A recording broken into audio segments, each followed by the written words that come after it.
All human beings are looking for a good life. And good life means, in Judaism we call it Boni Chaye Umezoyne Revichi. That I should have boni, children, and everything that involves children. Chaye, health, feeling good. And sustenance, parnasa, money, and everything that involves. And we all want to have that. And basically, those three needs of a human being encompass everything. Anything you want is essentially embodied in Boni, Chaye, Umezaini. Now, when we are Jewish, and when we are observant Jews, we tend to associate those three items and receiving them with Judaism. So if I keep your Torah and mitzvahs, Hashem, you repay me. What's the payment? Of course I want Gan Eden. Of course I want the afterlife and paradise after, once we go. But I constantly want to know, Hashem, is there also current reward? Or what does current reward mean? Current reward means I don't want to suffer, I don't want to struggle, I want to live and have Boni Chaya Mezayne. I want to have children, a lot of them, or whatever that means to each person, nachas from the children. I want to be healthy and not have to deal, God forbid, with any illnesses. And I want to have money and everything that money involves. And all happiness really comes from those three things. These are not luxuries. Obviously, you could add more and more, and there's a lot of luxury involved in it. But at their core, these are three very basic needs. So Hashem, can I make a deal with you? I will fulfill your Torah and mitzvahs, and then you'll give me those three. Should be good. But does it work that way? Is it necessarily true? Is that what Judaism is? Then you look at religion in general and you discover that not necessarily. In other words, you don't have any proof that people who are observant in religion actually have more of these than others. In fact, you'll see very wealthy people who are not religious at all. And you'll see observant people who have no money and who are suffering in every area. And so the question comes about, what's the correlation? What we're going to look at today is the notion and this idea that if we were to discover what is Judaism, it's a program for how to live happy and healthy and have Boni Chaye Umezaini. Children, health, and happiness, and sustenance, which equals happiness. How is it that through Judaism you can actually get these? Now, it is actually a very explicit verse in the Torah. It actually tells us how we get all these. So there's a pasuk. What's the pasuk? The pasuk says as follows: Va'avadetem es Hashem Elokeichem. You serve Hashem your God. That's Judaism. Uveirach es lachmecha ve'es meimecha. If you do, He will bless your bread and your water. What does that mean? That's money. You'll have sustenance. Your bread and your water will be blessed. In other words, your food and your drink will have a lot of extra bounty in it, an abundance. Then he continues, Vasiroisi machala mikirbecha. And I will remove any illness from you. That's nice. So now you won't have any illness. That's health. So I got parnasa taken care of, sustenance. I got my health taken care of. And then he adds, Loisiye meshakela va'akara be'artzecha. You won't have any bereaved nor barren women in your land. What's that? No children dying young, God forbid, or not having children. So that's your blessing of children. Es mispar yomecha amalei. And you'll live a long, healthy life. You'll have a long longevity in your life. So it looks like he's giving us wonderful blessings, and he's telling us that Va'avattem es Hashem Elokeichem. What do you need to do? You need to work and serve Hashem, your God. You do your part. You serve Hashem. Hashem gives you everything. So the way we typically interpret that means that that's what it is, right? If you keep Judaism, Hashem says, you make me happy, I make you happy. Because clearly Hashem is the one in control of everything. And we're very well aware of that. So if you do your part, I'll do my part. You give me, I give you, everybody's happy. Right? Looks wonderful. But not necessarily is true. Number one, because you cannot argue, well, it's very difficult. You'll find it very difficult to argue that if you keep Torah mitzvahs, you get everything. Right? In other words, it's not provable in any way. Yeah, okay, go. You want to prove it to me? Prove to me that if someone keeps Torah and mitzvahs, they get everything. Because I'll prove to you the opposite in many, many instances, unfortunately. Right? Both ways. That if you don't keep, you get, and if you do, and if you do keep, you don't necessarily get. What we want to do is delve into this and understand what these verses are telling us. Because they're telling us how to do it. Not just that if you do this, this is what you get. Let's reread those words. It says, Lo tiyeh meshakela va'akara be'artzecha. Now, what does lo tiyeh mean? Generally, there won't be. But another way to read it, Lo tiyeh is a command. There should not be any bereaved or barren woman. But then you're like, okay, but that's not really dependent on us. I can't do much about that. So clearly it means the other one, which is a prediction, a promise. There won't be. So Hasidic texts and discourses have a deeper way of learning this. They say, we're going to learn this and translate it as, Lo tiyeh, you're not allowed to have a bereaved or barren woman in your land. And once we begin to understand and unpack what that means, we begin to understand how to live a happy, healthy life. So there is actually nothing you can do about having the sustenance and the parnasa and the boni chayim mezoni that you want. The rabbis tell us, and the Gemara Moed Katan says, that boni chayim mezoni lav bizchusa talya milsa. It's not dependent on any type of merit that you have. How long you're going to live, how many kids you're going to have, whether you're going to have kids, how much money you're going to make are all predetermined, and there's positively nothing in the world you can do about it. But there's another word which we typically associate. When we wish each other, boni chayim mezoni, right? Someone wants a bracha from you, so you give a bracha. What's the bracha? Boni chayim mezoni. Revichi. Revichi means berevach, an abundance. The abundance and how you get it, oh, that's very dependent on what you do. So there's actually something you can do to make it happen. And what can you do? Well, first of all, let's unpack the whole idea of here, all the verses. So, does Hashem need our work? Does Hashem care what we do? Torah tells us, Va'avattem et Hashem Elokeichem. So I get that I need it. I want to have happiness, health, children, money. Yeah, I get that I want that.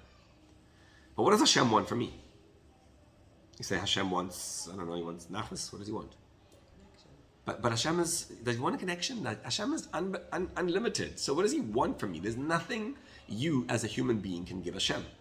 Va'avattem et Hashem Elokeichem means you're going to be a servant to Hashem. But a servant, a human servant, and a human master, I get it.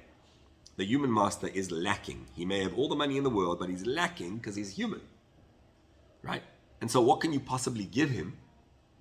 No, you can be his servant. But if you're being a servant to Hashem, there's really nothing much to give him. Iyov says it very, almost like resigned. He says, Iyov, Im tzadakta matiten lo. If you're holy and righteous, what can you give to Hashem? Verabu psha'echa. If you have a lot of crimes, matase lo. What are you doing to Hashem? Im chatata matifol bo. Right? If you're lacking, if you sin, what are you going to do to Hashem? Uma miyadcha yikach. There's nothing Hashem can take from you. So Hashem doesn't need you, doesn't gain from you, and doesn't care about you. But in Judaism, we know that cannot be true. So, but it says it, so it has to be true. But we know that it does affect Hashem. So, the pasuk says, "Tzur yiladcha teshi," and that means that Hashem, the Tzur, who gave birth to you, feels weak, teshi, which means when you don't serve him, that weakens him. So he actually does get affected by you. How does he get affected? Hashem is unlimited. He doesn't need us in any way, shape, or form. Everything comes straight from Hashem. So what's needed? What is there that's relevant to us? In what way does Hashem get affected by us? I think the best analogy is, imagine a parent looks at their 2-year-old kids having a game, right? So the 2-year-old and the 3-year-old are having a game, and the parent comes down to play the game. Does the parent care about this game at all? What does the parent care about more? But if you go to adults and they're having a discussion about money, and there's a transaction going on and something real happening over here, or the transaction that's happening in this, some kind of game, that the doll game or the Monopoly game that the 4-year-old and the 5-year-old are playing. They're playing Monopoly. They're trying to understand the money and they're doing it out of it. And the parent's like, this doesn't make 1 inch of a difference to me. Not so the transactions going on by adults, that makes a lot of difference to me. That's money. That's true. But in a deeper level, does it not make a difference to you when your 2-year-old and 3-year-old are playing a game? It actually touches a much deeper chord in the parent than monetary transactions. Because monetary transactions between adults, okay, you made some money, you lost some money, big deal.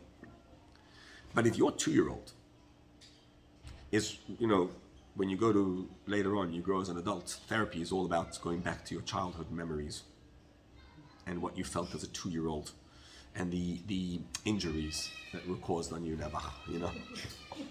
That's what it's about. Right. But it really has an effect, right? There's No, definitely. Yeah, so the parent actually, even though they're playing a game, like, who wins, who loses, doesn't make a difference. But there's something very, very deep going on over here that actually has a tremendous effect on the parent. The parent is, in actual fact, very, very involved. Because what happens with my child and the nachas I get is super important to me, more than any monetary transaction of an adult. So even though it may seem unimportant and insignificant, it actually is very significant. In a certain way, that's how we are to Hashem. Does it make a difference? No. What do I care what you do? Hashem's like, I'm unlimited. You're nothing. And what do I make? What do you make a difference? Then you say, okay, God, but you created us. And you put us here. And we are clearly important to you. Otherwise, you wouldn't have made us. And we hold a part of you. So a Yid, a Jew, actually holds a part of Hashem in him. Because a Jew has a soul, and the soul, right, has a strong, strong effect, clearly, on our Father in heaven, on Hashem. So you're like, oh, it has a strong effect on Hashem. Yes. Which is why, if you pay careful attention to the words, it's very significant to notice the change, there's like a subtle change in the verses, right? The Torah always speaks in third person. Do you notice that? The whole Torah is third person, which means who's speaking in the Torah? The beginning of every parasha in the Torah goes, Vaydaber Hashem el Moshe lemor. Hashem spoke to Moshe saying. So can I ask you a question? Who said that? Hashem spoke to Moshe. If Moshe wrote the Torah, he should have said, Hashem spoke to me, like he does in Chumash Dvarim. If Hashem said the Torah, he should have said, Va'adaber el Moshe lemor. I spoke to Moshe. So, and you do see that in Chumash Dvarim, right, in the last Chumash, which switches the order, suddenly it says, Hashem says, Hashem spoke to me. So who's speaking? This is a question the Ramban, right? The Ramban is commentary from 1,000 years ago. The Ramban asks the question, Nachmanides, and his answer is that the Torah is written by the narrator. Like a play, there's a narrator. He calls it Shlishi HaMedaber, the third person speaking. So who's Shlishi HaMedaber? If it's not Hashem and not Moshe, who is it? Well, it's Hashem. But Hashem can be expressed in various ways. For example, if someone has a name, right? If their name is Chaim Moshe. So if I say Chaim Moshe, that's not Chaim Moshe. That's Chaim Moshe's name. If I'm standing in front of Chaim Moshe, I in fact don't say Chaim Moshe, because he's right there. So if he's not there, that's when I use his name. Your name is an expression of you, but you are actually above your name. So when it says Vaydaber Hashem Moshe Lemor, the narrator is the divine essence above the name of Hashem. That's who's speaking, right? When you go down to be a parent and you're playing that game with the 2-year-old and the 3-year-old of your children, so you're going down and you're a player in the game. You're a parent player, but you're a player. Then you go back into yourself and you rise into who you truly are, and you're no longer a player in the game. Who are you? You're you. So who narrates the Torah? The essence of Hashem, right? It's called Atzmuto Umahuto Yitbarach. That's the Shlishi HaMedaber of the Ramban. You follow? It's the third one speaking. Interesting how the Shlishi HaMedaber rarely actually speaks. The narrator in the Torah hardly says anything. He always says what's going on. He tells you about Hashem spoke to Moshe, Moshe said that, Hashem said that, and he did this, and he did that. But every so often, the narrator's like, hey, I want to say something. Take a look what happens over here. He says, Va'avadatem et Hashem Elokeichem. Do you see that? The narrator is telling you should serve Hashem, your God. And then what's going to happen? Uveirach et lachmecha ve'et meimecha. He's narrating, and he will bless your bread and your water. Who's he? Hashem, the name of Hashem. Then he says, Vahasiroti machala mikirbecha. Do you see how he just changed the grammar over there? He changed tense. Uveirach et lachmecha ve'et meimecha ve'heisir machala mikirbecha. He will remove this illness from you. And then he would continue, Lo tiyeh meshakela b'akara be'artzecha, et mispar yamecha yemale. He says, no, et mispar yamecha amale. So he switches from uveirach. He doesn't say uveirachti, uveirach. And if we go with the Ramban's approach, that the Torah is talking about Shlishi HaMedaber, then the Shlishi HaMedaber is telling you something very powerful. He's saying to you, I'm getting involved here. In case you think that the Torah is not relevant to Hashem himself, that the little guy down here is not relevant to Hashem, he says, I want to tell you, it's very, very relevant to me. And so when you serve Hashem, Va'avatem et Hashem Elokeichem, it has a tremendous, deep effect on me. That V'asiroti b'chala, I, the essence of Hashem, am going to bring about, I'm going to take away any illness from you. So Hashem himself does care. How do you reconcile it? Does Hashem care or does he not care? The answers are very, very difficult to understand it. But let me give a basic explanation. We want to show that I don't know if Hashem gets affected by it or not. I know Hashem gets affected. I know that he would. I know it doesn't make any sense, because why would Hashem care what puny little me does? But I know Hashem clearly would not have made me. There's no chance that he would have made me if I didn't matter to him. And there's no way you can say that a Jew doesn't affect Hashem. A Jew affects Hashem all the way at his very core. The key is, can we discover it to be real? In other words, do you believe in electricity? You don't have to believe in electricity. You could just plug in the lamp into the outlet and it works. Do you believe in Wi-Fi?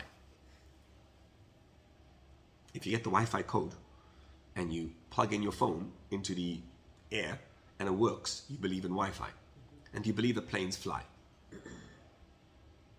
I don't know. But get into one and you might discover that they do. Do you believe in the power of Hashem in this world? Of course. What do you mean? No. There's a way to plug in.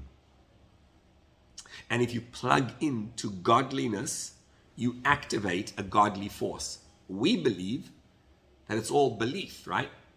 That one day, Mashiach will come, and then the whole world will see. And one day, well, each one of us gets to see. After 120, we go to the next world, and then we discover. And that's not really provable in any way. But imagine we could discover that it actually works. That there's forces in, like therapy. Does therapy work? You may say yeah, you may say no. But let me tell you, there's techniques that therapy gives you. A certain technique. You try this, right? If you talk in this kind of way and you discover that, hey, the partner actually responds. And then you see it works absolute wonders. In other words, there are principles of living. When you speak in a particular way, you get a response. You activate a response. The power of Hashem in this world means when we activate godly, divine power in this world, we see results. We can actually see things happen. So does Hashem get affected by it or not? Well, I don't know. But if you plug in, you'll see results. So what does it mean to plug in? It means living a different kind of life. The life is called Va'avadetem et Hashem Elokeichem. And let's learn a little bit how to serve Hashem. What does it mean to serve Hashem? So, a servant, an Eved, typically, means that he doesn't want to do the service. Why is he doing it? There's no choice. That's what slaves are. Now we're talking about a master who's a holy master, right? A good person. But the slave doesn't want to do it. The slave forces himself to do something he does not want to do. So when we speak about an Eved Hashem, the assumption is, I don't want to do this. Nonetheless, I'll do it. Right? That means, we say, every morning we say, Modeh ani lefanecha. Ma ze modeh? Thank you. But modeh is also, I acknowledge. I'm not sure I agree and I want this, but I accept you, Hashem, I get it. I don't have any power of myself. You gave me life. I get it. And hoidul Hashem ki v'shmoi. I acknowledge that Hashem is almighty and all powerful. So avodah appears to be yir'ah, the sense of accepting the yoke of Hashem out of fear and awe. The Rambam, though, says that it's not that way necessarily. Because the Rambam says, Eizo hi avodah shebelev. What's the service of the heart? Zot tefillah. And davening is uleovdo bechol levavchem. To serve Hashem with all your heart. And avodah shebelev means not just yir'ah. Because it says, Leis pulchono, ke pulchono dirchimusa, the Zohar says. There's no greater service than the service of love, actually. Which means, the goal of avodah, how do you do avodah? How do you daven? You daven by feeling Hashem's presence in your life. You daven by introducing God into your being, and by allowing Hashem to take over your being. Because the word avodah actually means ibud orot. Ma ze ibud orot? Le'abed with an ayin. Right? If I take a piece of hide and I transform it into a shoe, or even better, into a holy item, into a parchment for a Sefer Torah, then you have to ibud orot. You have to take the item and refine it and work it and transform it. What's avodah shebelev? It's taking a Jew taking your heart and making it a receptacle for Hashem. So a shoe is like, you take a piece of hide, it's skin. It's like a thick piece of skin. You have to heat it up, you have to work it, right? There's a lot of avoida, ibud, that's done. It's hard work. It's an old vocation that people do. It's like a trade of a me'abed. And then you take it and you work it until you make it into a receptacle.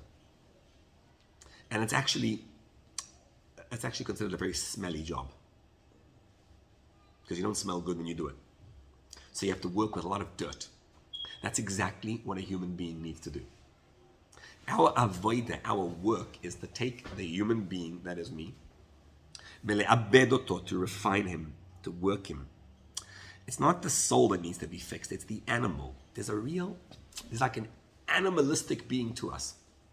And the work of davening is to transform yourself and become a receptacle for Hashem. If you want all of Hashem's blessings to come down to you, I don't mean in a spiritual way. I mean in a very, very physical and real way.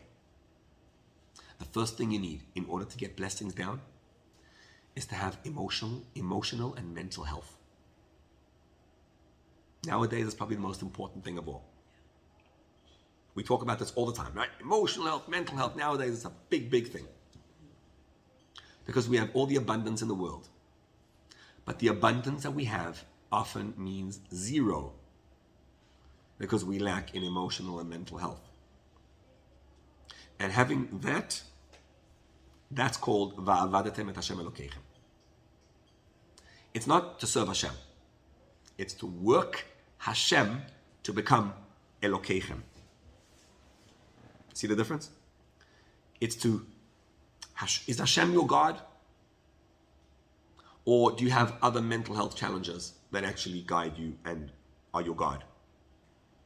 Va'avadatem et Hashem. You want to work Hashem to become your God. You want to make a relationship with Hashem.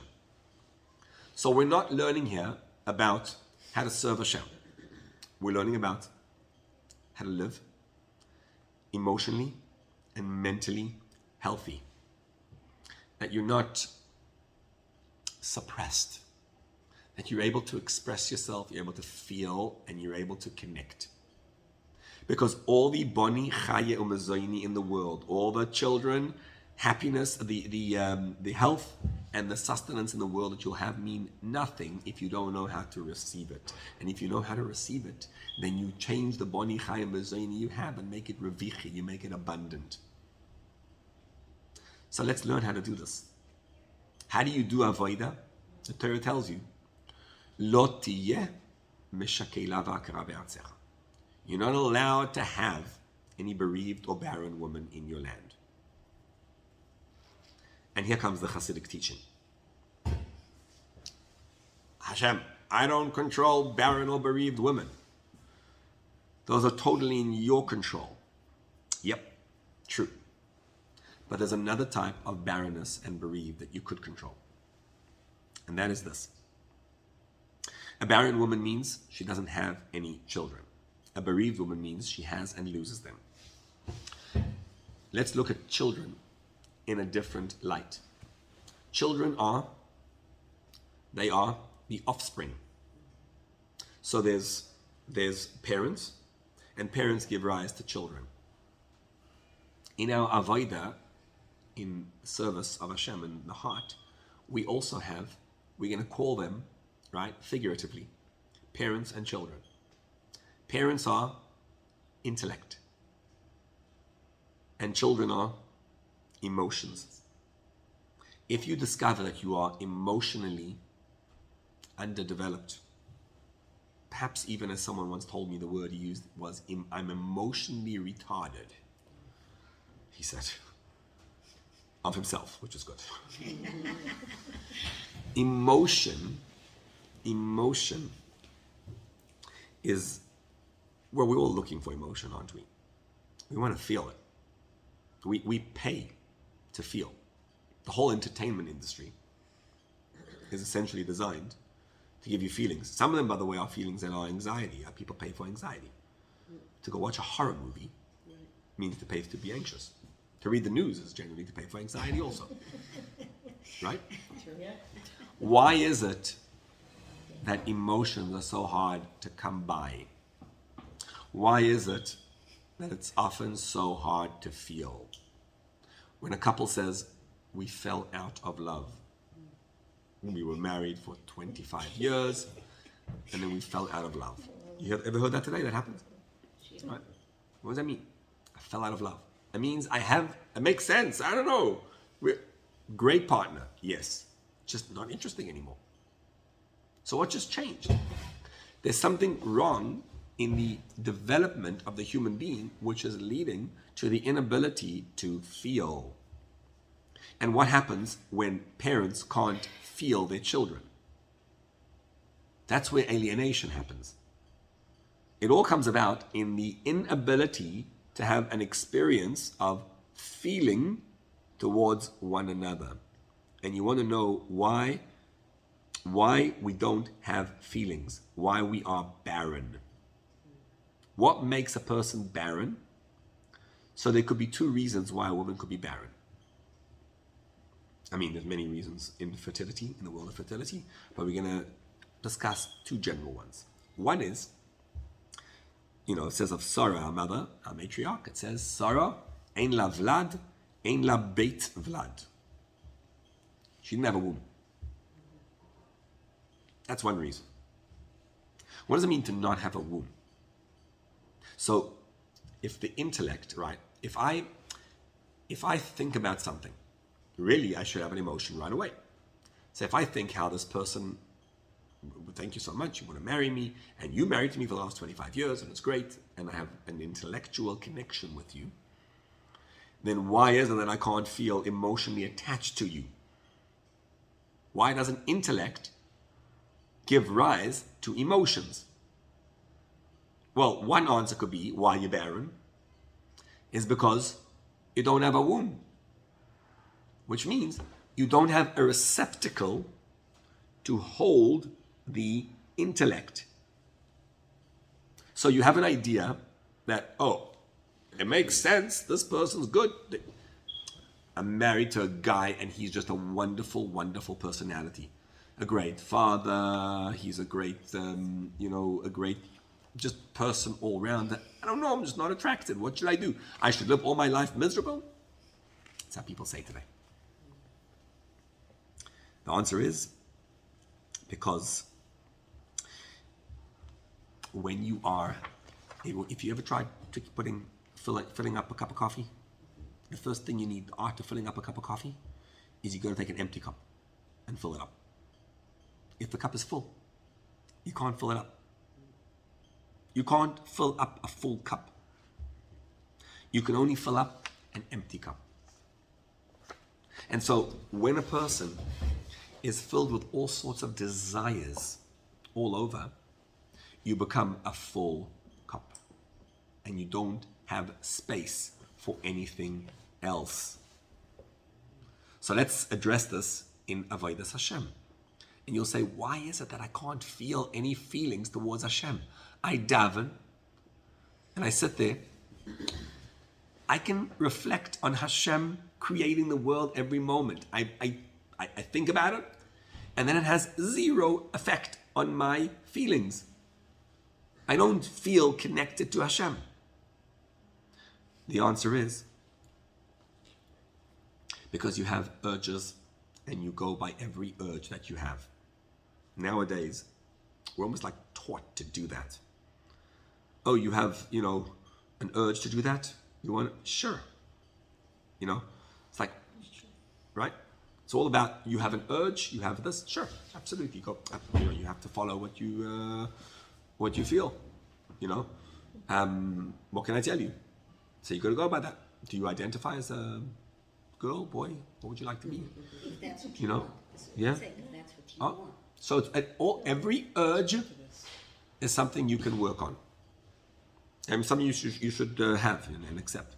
And that makes it impossible to hold anything else. You want to know how to change? Here's how. It's very simple. Simple to say, hard work to do. The answer is look at yourself and identify feelings as they come your way. Zoom out of yourself, look at yourself from outside in, and every time identify and look and say, wow, I'm feeling right now an urge, a tremendous urge. A guy called me the other day. It's an intense story, so I won't share the whole thing. It's too long. But the point is, he said he's married and he has a bunch of kids, and he has very strong desires. Very strong desires. And he's been going for help for a long time. And now he said, he had a strong, powerful urge and he acted on it. And he went with someone else. And now he needs help. And he really wants help. He wants something, And I told him, good luck. We have, we have an organization for single parent kids, and we'll meet you there with your kids soon. A few months, a couple of years, at some point. That's where you're going. So that's what's going to be. He said to me, what? No hope? I said, no, of course not. You're going to do it again. What's the question? Oh, you want some hope? Hope, I'll tell you one simple thing. When you hit rock bottom, right, and your wife kicks you out, not because she doesn't love you, because she does love you, but she can't handle it. And then, when your kids see you one day, and then at some point then you'll get the message, then you'll change. Maybe. When you hit rock bottom. He said, so what can I do? Hit rock bottom now. That's what you can do. You can go into a deep state and see what it's going to be like at that time. Because there is a solution. Of course there's a solution. Is it easy? No. When you have an urge like that, I told him, I don't know such urges. I have a lot of my own problems, but I don't have that urge. So Hashem didn't give me the challenge he gave you. So I'm not here to judge you in any way, shape, or form. I'm just telling you the results. If you act on any urge, if an urge comes your way, and you're going and doing something about it, that's a problem. He said, but how am I supposed to do this? It's too strong. Oh, that's why you need to hit rock bottom. Because when you hit rock bottom and you look and you say, that feeling of hitting rock bottom is overpowering and stronger, right, than the urge. And then you'll do it, look at yourself and you'll say, whoa, look at this. There's a tremendous urge going on right now. Now you get tools. You need friends. You need your therapist, your 12 steps, all your wonderful things you have over here. But at the end of the day, what's the work? It's to notice that there's an urge. And you sit down there and you watch the wave. And for 20 minutes, or however long it takes, you watch the power of the urge. And then it goes away. That's what happens with every single feeling that we have. When you have that anxiety, don't say, I'm anxious. Just go, wow, he's feeling anxious. Talk about yourself in the third person. She's feeling anxious. Look at that. And you watch it. And you just watch the thing happen, and then it hangs out there, and then it goes away. As opposed to identifying with it. When you identify with it, there's no space for anything else to happen. That's what it means. Ein lo vlad, ein lo beis vlad. You have no space to hold anything. If a person trains themselves, right, to empty the vessel, which means I don't give in to any urges just because. No, I don't disagree, and I don't deny how challenging it is. But when I have an urge, it's okay, there's an urge. It's a strong urge. And it's a tremendous, the feeling is really overpowering now. Wow. And you sit there and it's like, it's resilience to sit there and to watch that feeling. I'm feeling so depressed. Okay. Yes, hard. Now as you watch that feeling and you sit through it, right? And again, you need tools. But this is the general idea of how to do it. What happens is, it passes. And when it passes, then you have the power of va'avadatem et Hashem Elokeichem u'le'avdei b'chol levavchem. Now what happens is, when you start learning about Hashem, it's able to penetrate. So now you'll learn, oh, you feel the feeling, okay, and now Hashem tells you. Hashem says, I create the world every single second. Now, when someone says that to you, you'll be listening. You see why? Because there's space in your head to be able to listen. That's why. Because if you give in to every urge, there's no space. It's just that it's really hard work. Because, do you notice when you wake up in the morning, the urge to look at the phone so quickly? It's an urge. And then there's all these urges through the day, and we just act on them. And in order for life to begin, in order to have space, what you want to do is make space for Hashem. How do you make space for Hashem? Make space for your intellect to actually penetrate.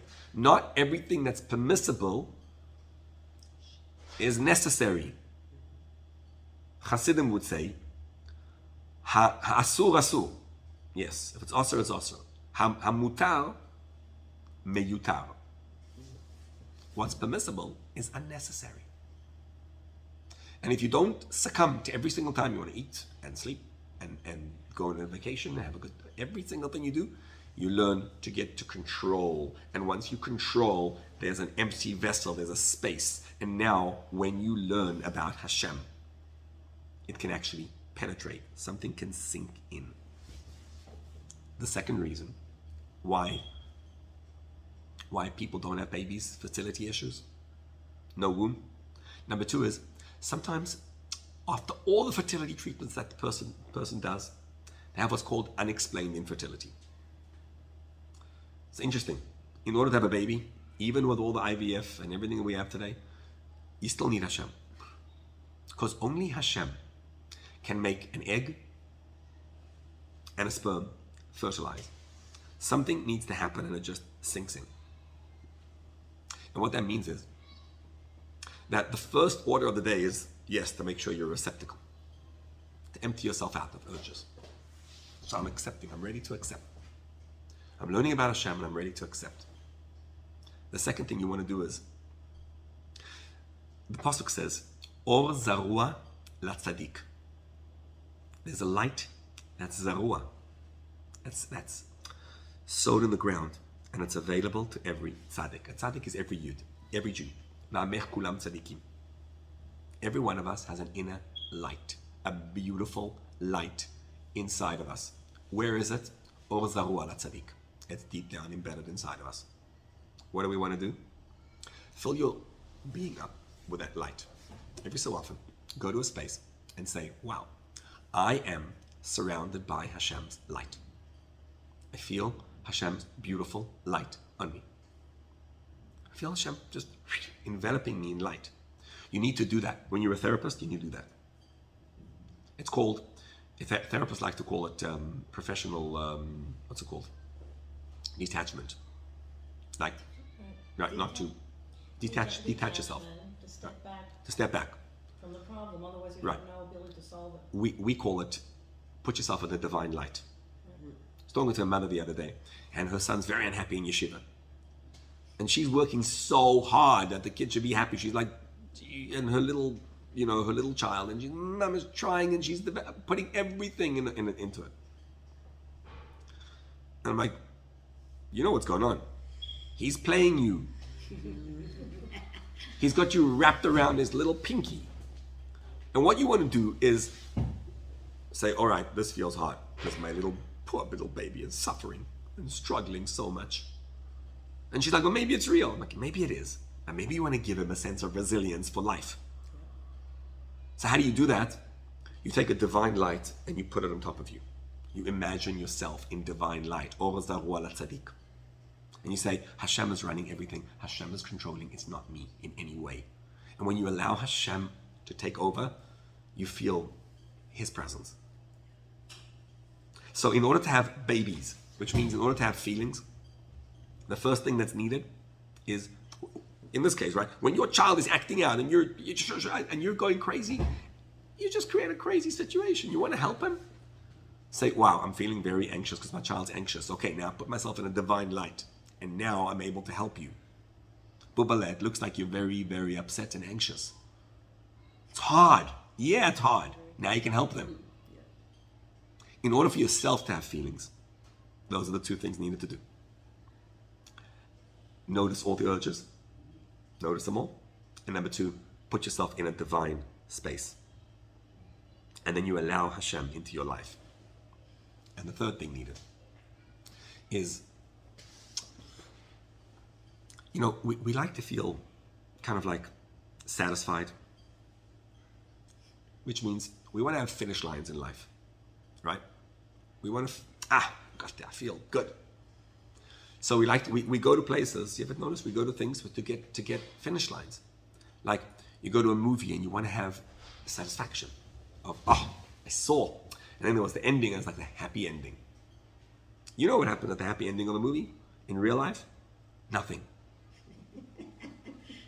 Nothing. They reached this level, and then the next thing happened the next day. There is no ending.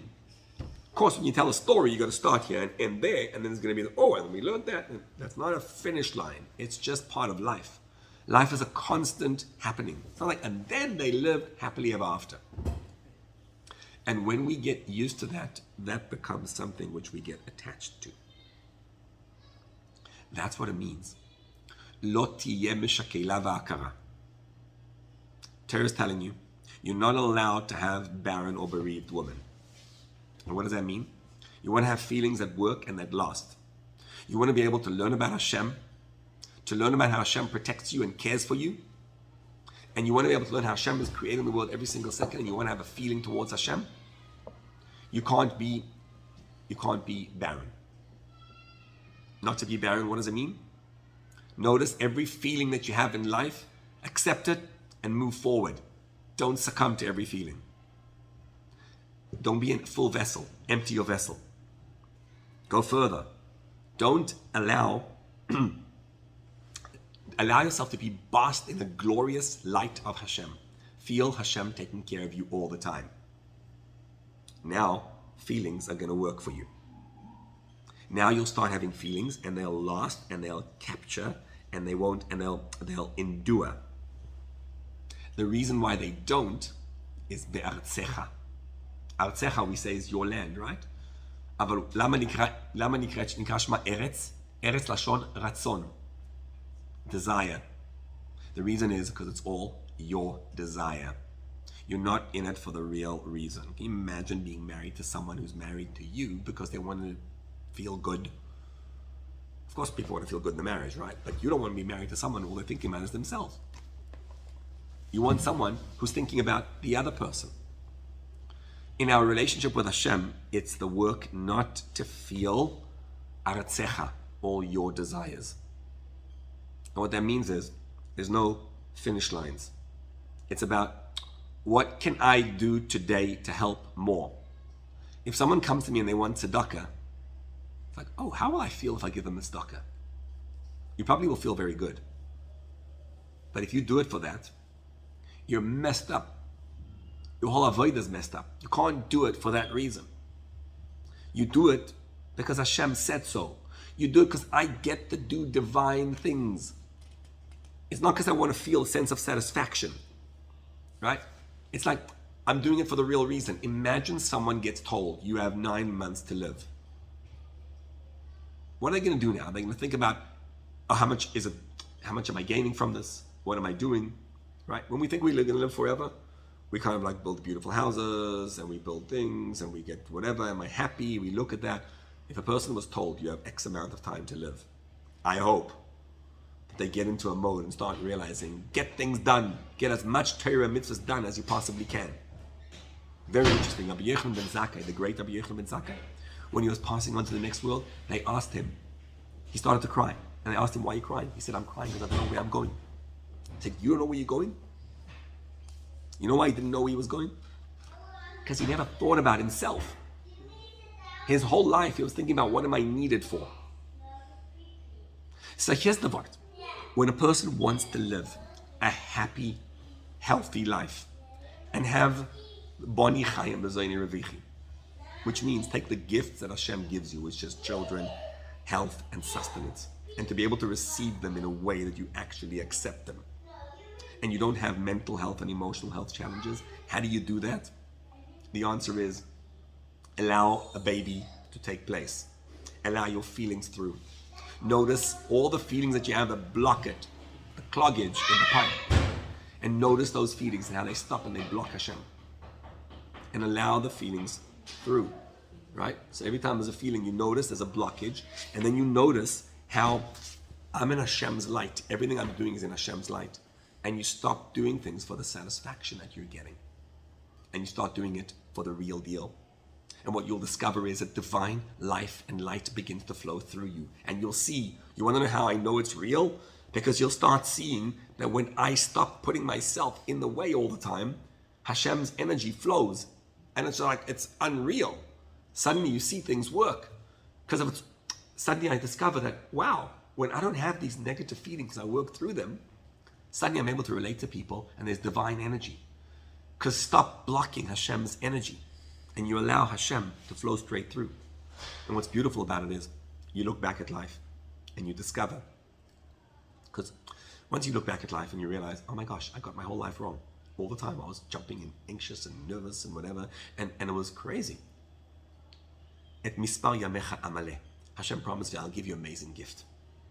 I'll make it that you'll start realizing that all the mistakes you made in the past were not mistakes. Those things too, I controlled the whole thing. I ran it all. So here's what it is. You want to have a good, solid, happy, healthy life? Hashem says it comes about through avodas Hashem. But not simply just doing Torah mitzvahs. It's doing Torah mitzvahs, yes, but doing it for the sake of Hashem. It's doing it not for your own self-aggrandizement, not for your own self, looking for what am I getting out of it. Oh, because if you succumb to your own urges all the time, then you don't have Hashem in your life. When a person gets themselves, I don't need your love and your fear and your pleasures, Hashem. I don't need anything. All I want is to serve Hashem. And when you get that for real, it's like, I'm here on this earth, I'm here for Hashem. What does Hashem want me to do next? What's the next thing I got to do? And other than that, I go into a light. Oh, it's so beautiful, I'm in a great space. But we don't do that. As people, we worry about what's going to be in the future, what's going to be tomorrow, what's going to happen. Oh, look, she's anxious. Wow, interesting. Okay, and you watch the feeling each time, and you watch how crazy this human being is. So you notice all those feelings, and then you move forward, and you just go, yeah, the next step, the next step, the next step. What you discover is that the illness is removed from you. You know what the illness is? When Adam and Chava ate from the tree of knowledge, what they discovered was that they were naked. Till then, they didn't feel themselves at all. The first time they felt themselves, they felt a sense of ego, was when they sinned. And at that time, they started to feel self. That's the biggest problem of all, the feeling of self. When a person lets go and starts realizing, life is happy, it's unbelievable, it's awesome. What's happy about it? That Hashem is controlling your life. Stop jumping around. I'm jumping, okay, accept it, fine. And you move forward. And you allow Hashem's light and you start noticing it. So step 1 is to notice every feeling that you have. Step 2 is to notice the divine light on you. And step 3 is to accept as you move along that all I'm doing is channeling Hashem's energy. What does Hashem want of me today? Go do it? Great. It's not no satisfaction. Feeling of self. And move forward. If you do it, you download the brachas of Hashem, of Boni, Chaya, and Bezoyin in a way of Revichi, because you discover Hashem's energy flows magnificently straight through you.